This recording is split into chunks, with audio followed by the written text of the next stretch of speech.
In your mind, do you have a front runner at quarterback? No. But you gotta start off with the quarterback battle, right? Saying Keenholz. What do you think? I think my initial thought is, first off, inconclusive.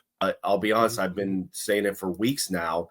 I think the way Coach Day has to play this is he has to play it as each quarterback has that shot at winning the starting job in August, so that one of these two does not jump in the transfer portal. So I don't think that's coach speak. I think that is exactly what's happening.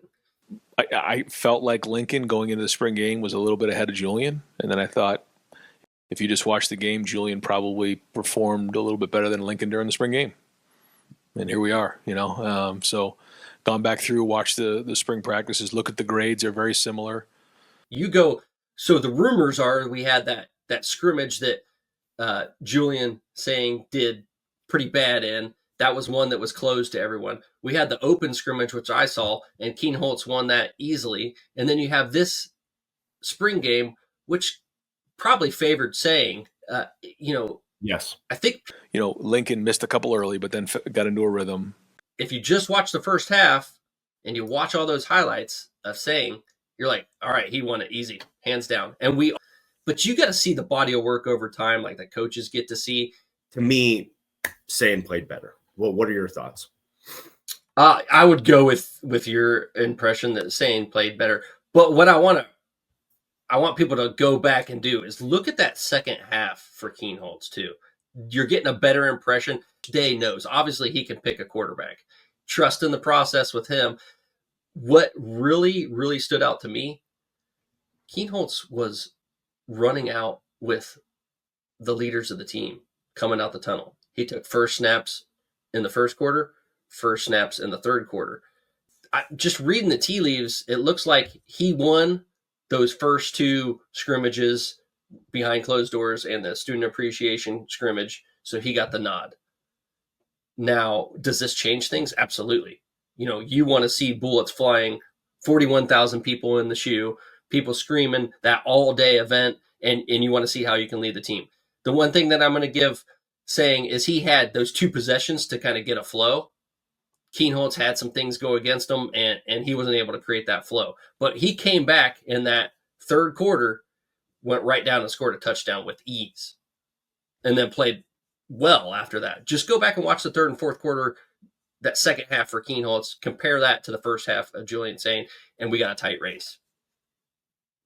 It's a tight race. I'll give you that. And I don't think you're reading anything into it. I think Coach Day is saying by that at that morning, yesterday morning, Keenholz probably had the edge. Yeah. But if I'm Coach Day right now and I'm sitting in the QB room talking to them, I am pumping up saying too. Because again, absolutely, there's two things here. One, you have to be realistic and you need the best quarterback starting August 30th. That's all everyone knows. I'm going to keep leaning on the fact that I don't think he has an answer right now. And that's not a terrible thing. Again, if there was no transfer portal right now, I would say I would be concerned without an answer. But because we have the transfer portal coming up, I'm not concerned about an answer. I want both these guys on the team August 30th. But if we're just looking again at what we saw on Saturday, which is really our first impression. I know you're at the Woody, you're in the media, so you see a lot more than the rest of us. I thought Sam played a lot better. Sure. I shouldn't say a lot better. I thought he played better.